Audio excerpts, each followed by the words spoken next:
नारायण नारायण नारायण नारायण नारायण नारायण। आज मूर्ति पूजा के विषय में विशेष बात बता रहा हूँ। वर्तमान समय में भी और भूतकाल में भी बहुत से मत मतांतर और धर्म संप्रदाय आदि ने हमारी मूर्ति पूजा के विषय में अपने अपने जो पुस्तकें लिखी है उनमें निंदा की है और मूर्ति पूजा को पाखंड लिखा है। मेरे बंधुओं, मैं अकट्य सत्य कहता हूं, जिन जिन ने मूर्ति पूजा के विरोध में लिखा है, किसी भी धर्म संप्रदाय के क्यों ना हो, वो दैत्य परिवार, राक्षस परिवार से ही हो सकते हैं। सत्य, सनातन धर्म और परमात्मा को जानने वाले नहीं हो सकते। हरि व्यापक सर्वत्र समाना, प्रेमति प्रगट होई मैं जाना, भगवान शंकर कहते हैं।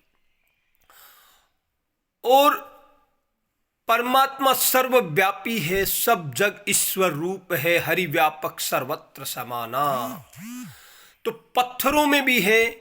और मेरे बंधुओं, जो मूर्ति की पूजा करता है वो जाकर के ये नहीं कहता कि हे मूर्ति, पत्थर की मूर्ति भगवान, ऐसा नहीं बोलता। उसके हृदय में परमात्मा प्रेम लबालब भरा होता है और भगवत दर्शन के लिए ही जाता है और अपने ईश को ही देखता है मूर्ति में, वो मूर्ति के भाव से नहीं। मेरे बंधुओं, जो भी निंदा करेंगे वो अपना पतन करेंगे, इसमें कोई संदेह नहीं है। जैसे आप पुस्तक पढ़ते हो, वो भी एक मूर्ति है, पुस्तक भी मूर्ति है। आप अपने माता पिता की तस्वीर खींच करके आबद्ध फोटो बना लेते हो और उस पे आपकी श्रद्धा होती है। कोई उस पे थूक सकता अपने माता पिता की फोटो पर? किसी भी धर्म संप्रदाय का व्यक्ति अपने माँ बाप की फोटो पर थूक सकता है या अपने पूर्वजों के द्वारा बनाई पुस्तक पे थूक सकता है? वो उनकी पुस्तक भी, उनके धर्म संप्रदाय की पुस्तक भी उनके लिए आदरणीय हो जाती है। उस पुस्तक में आपकी इतनी श्रद्धा है, वो पुस्तक एक मूर्ति मात्र है, मूर्ति मात्र, मूर्ति ही है। आप उसी की पूजा करते हो, उसी का आदर करते हो और दूसरों की श्रद्धा की निंदा करते हो। ये आप लोगों का अधर्म है, पापाचार है, दुराचार है। इसका भयानक पाप का दंड ये भगवत द्रोह है, भगवत द्रोह है। मेरे बंधुओं, ऐसे लोग धर्म की श्रद्धा का सहारा लेकर दूसरे धर्म विशेष की श्रद्धा को ठेस पहुंचाते हैं।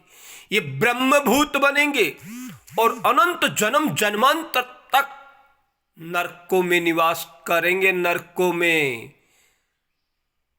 बहुत जन्म जन्मांतर तक नरक के नियतम वासो, नरकों में इनको यातनाएं भुगतनी पड़ेगी। कोई संदेह नहीं है इन विषयों में। आज मूर्ति पूजा के विषय में बहुत से मत मतांतर अपनी मर्जी आया जैसा लिख दिया। वो हिया के अंधे थे, धृतराष्ट्र जैसों की संतानें थे, रावण कंस आदि की पीढ़ी के थे, तभी वो ऐसा लिख सकते हैं। अन्यथा जो भगवत प्राप्त महापुरुष होगा वो राम और कृष्ण को तत्व तय जान जाएगा, हमारी मूर्ति पूजा को भी तत्व तय जान जाएगा। कोई भी व्यक्ति संसार में बुराई करता है तो वो बुरा ही कहलाएगा। उसे भला कहने वाले उस जैसे कोई चंद बुरे लोग ही हो सकते हैं, पापात्मा ही हो सकते हैं। बुरे को अच्छा कहने वाले उस जैसे बुरे लोग ही होंगे, अच्छे नहीं। इसलिए कभी किसी की बुराई मत करो।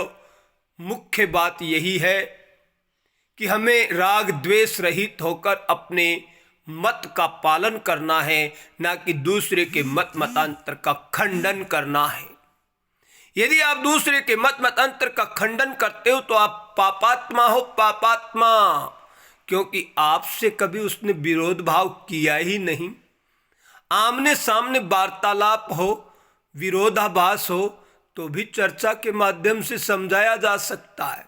लेकिन बिना पूछे किताबों में लिख दिया, उसमें लिख दिया, इसमें लिख दिया मूर्ति पूजा ठीक नहीं है। क्यों भाई? किसी को बरगलाने का ठेका ले रखा है, और बरगलाने का ठेका लोगे तो तुम पाप कर्म करके नीच योनि में जाओगे, इसमें कोई संदेह नहीं है। अतः बुराई रहित हो जाओ, अच्छाई स्वतः सिद्ध शेष रह जाएगी। अपने धर्म संप्रदाय का पालन करो, दूसरे के धर्म संप्रदाय के विषय में आपको सीखने की जरूरत नहीं है और ना ही निंदा करने की जरूरत है। अपने धर्म संप्रदाय का पूर्णता से पालन करो और अपनी मंजिल प्राप्त करो, भगवत प्रेम प्राप्त करो। जीव हिंसा मत करो। अहिंसा परमो धर्म, हिंसा तदेव चय। यानी जो हमारे हिंसा करता है हमारे प्रति, उसके प्रति हमें भी अब हिंसा से ही जवाब देना पड़ेगा, क्योंकि बहुत दया देख ली हमने, दया करके देख लिया, अब दया के पात्र नहीं है। जो भी मूर्ति पूजा का खंडन मंडन करेगा वो बहुत नीच वृत्ति का आदमी हो सकता है, नीच से नीच अधम हो सकता है। वही किसी पुस्तक में या कहीं किसी को कहेगा, अन्यथा अपने साधन मार्ग का पालन करने वाला व्यक्ति किसी के भी श्रद्धा को ठेस नहीं पहुंचाएगा। मेरा पुनः सभी धर्म संप्रदाय से आत्मनिवेदन है, अपने अपने मत मतांतर का पालन करो, दूसरे के मत का खंडन मंडन मत करो। अपने मत का पालन करने से आपको अपना परम लक्ष्य प्राप्त होगा, परमात्मा का साक्षात्कार होगा, तब आपको परम शांति का अनुभव हो जाएगा। और संसार में राग द्वेष फैलाओगे तो राग द्वेष से ग्रस्त होकर दुखालयम, इसी दुखालय घर रूपी संसार में बार बार जन्म मरण के चंगुल में फंसे रहोगे और दो पैर वाले न बनकर चौपहिये बन जाओगे, कीट पतंगे बन जाओगे। इसलिए बचो और बचाओ अपने आप को, बुराई रहित हो जाओ, परम प्रेम की प्राप्ति करो। जय जय सीताराम, नारायण हरि।